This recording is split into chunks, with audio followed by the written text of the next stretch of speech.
Dengue ইনফেকশনের কথা বলবো, যেটা অ্যাকচুয়ালি আসল প্রোনাউন্সিয়েশন হলো ডেঙ্গি, যেটা বিদেশিরা, আমরা বাংলাদেশে ডেঙ্গু বলি। প্রতি বছর বাংলাদেশে একটা নির্দিষ্ট সময় ডেঙ্গু ইনফেকশন বেড়ে যায়। এটা ইউজুয়ালি শুরু হয় বৃষ্টি হওয়ার পর থেকে।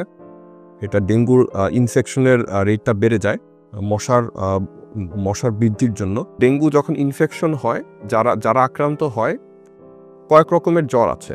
একটা হলো যেটা আমরা বলি আনডিফারেন্সিয়েটেড ফিভার অথবা জাস্ট সিম্পল জ্বর, ডেঙ্গু ফিভার, যেটা ডেঙ্গু জ্বর সাথে কিছু স্পেসিফিক সাইন্স অ্যান্ড সিমটমস থাকে, অথবা ডেঙ্গু হিমোরজিক ফিভার, ডেঙ্গু জ্বরের সাথে রক্তক্ষরণ হয়, অথবা ডেঙ্গু শক সিনড্রোম, যেটা খুব সিরিয়াস, যে কারণে রোগীর হাসপাতাল ভর্তি হওয়া লাগে, স্যালাইন দেওয়া লাগে, প্রচুর পরিমাণ শরীর থেকে রক্তক্ষরণ হতে পারে, যেটার জন্য রক্ত অথবা প্ল্যাটিলেট দেওয়া লাগে।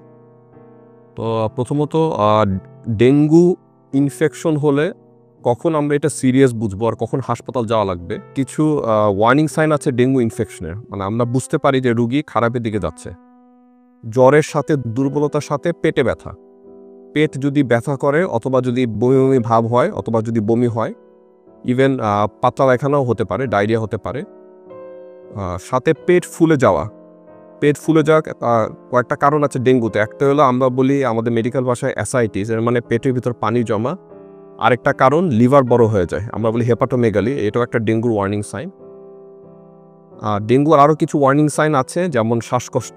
এটার কারণ হলো ফুসফুসের বাইরেও পানি জমতে পারে, আমরা বলি প্লুরাল এফিউশন, অথবা ভিতরেও কিছু ব্লিডিং হতে পারে, আমরা বলি লাং হিমোরেজ, যেটা অ্যাকচুয়ালি রেয়ার, বা ফুসফুসের বাইরে পানি যাওয়াটা কমন।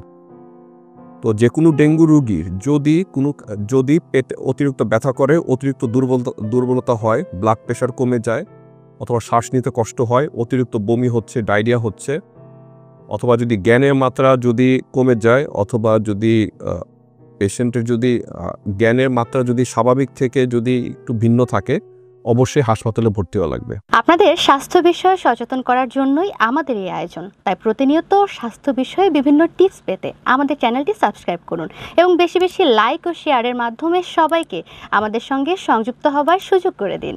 ডায়াবেটিস চিকিৎসায় 3D বলে একটি কথা প্রচলিত আছে। এই 3D কি? এই 3D হচ্ছে ডিসিপ্লিন, ড্রাগ এবং ডায়েট। আপনি ডিসিপ্লিন লাইফ লিড করছেন, ড্রাগসও খাচ্ছেন, কিন্তু ডায়েট সেটি কেমন হবে?